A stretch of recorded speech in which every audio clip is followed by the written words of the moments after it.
A man with a beard who is large in a car and who has an hour to kill before work because I had to go run errands and everything closed at 9 o'clock. So it's fun. So I thought, let me discuss technology with you guys because you're all very sexy. Sexier than me. So I was reading an article today. I was actually going to do a commentary video on it, but I ran out of time. Don't mind me keep rubbing my face. I'm tired. And it was Crytek talking about how Crysis 3 has maxed out the consoles. They said there's not even 1% left in the Xbox 360 and PS3. My thoughts on it are, why the hell is there even a reason to make a video about that? Let's talk tech specs. Now, I had a list in front of me at my house when I thought I had time to make the video. I don't have it with me right now. The Xbox 360, processor aside, it's a little anemic when it comes to cache, but it's still a 3-core processor with, it can handle 2 threads of code per core. So, it can handle 6 sets of instruction at once. The graphics chip in it is a DirectX 9 graphics chip that's about over 7 years old. I don't remember the exact name of it. Again, I had a list in front of me. The PS3, minus the cell processor, it's still somewhat powerful, even though it's another one that's anemic on the cache, with the cache and the processor, the memory and the processor. That has a graphics processor made by NVIDIA. Thinking right now. I don't know the exact specs of it, but I know when the PS3 was coming out, they said it was the equivalent of 2 NVIDIA GeForce 6800 Ultras in SLI, and they were boasting about it back in 2005. Again, approximately a 7-year-old chipset. I had concrete specs in front of me. I'm not in front of them right now. Now, I understand that consoles are dedicated machines. They're not like PCs. They're meant to do more than... They're meant to just do one thing well, and that's game. Now, they do more multimedia stuff with movies and video and all that crap, but they're not like PCs where they have 8 billion tasks running in the background, so developers can eke more power out of them. But for everyone who thinks, when they listen to the rhetoric from Sony especially, I mean Microsoft does it too, behold the power of the Xbox with Halo 4. When Sony says, getting back to Sony, when Sony says, oh, developers haven't tapped the power of the PS3 yet.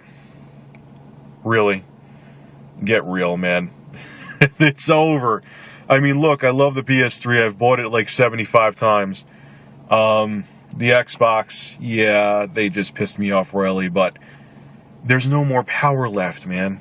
It's over. They're almost decade-old machines. You can't get any more out of them. It's a wrap. Rest in peace. Time for new hardware.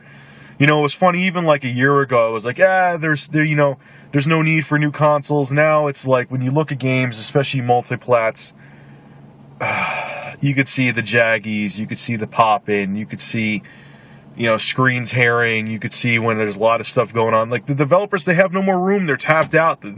They've tapped out the hardware probably 2 years ago. So it's time for new hardware.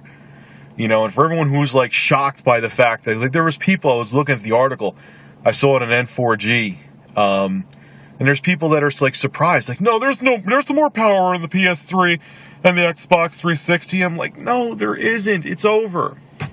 Now, there was an interesting thing that I forgot the guy's name, the CEO of Crytek. He made a point in that article where he said that next-gen consoles, due to the fact that, which is kind of scary in general, due to the fact that processors and memory are going up in price, he thinks the jump from this generation, he already thought the jump was going to be small, he thinks it's going to be even smaller from the current generation of consoles to the next generation. So that's pretty interesting. And that kind of coincides with what I said in the past, that I just don't think the leap from like the Wii U to the Xbox 720 and PS3 is going to be that huge. I just don't think it's going to be, and that gives me even more evidence to feel that the PS4 and 720 aren't going to be as big of a leap. They're going to have to do some other stuff, be innovative, and do other things besides just raw horsepower like they always did in the past. But Anyway, I'm going to shut up now. This is a 5-minute video. My chin looks large because I have the camera at a weird angle. It's tough to hold. Even when you have a front-facing camera where you can see yourself, it's tough to hold it and look normal. I look like a crackhead right now. But anyway, Richard Review Tech USA.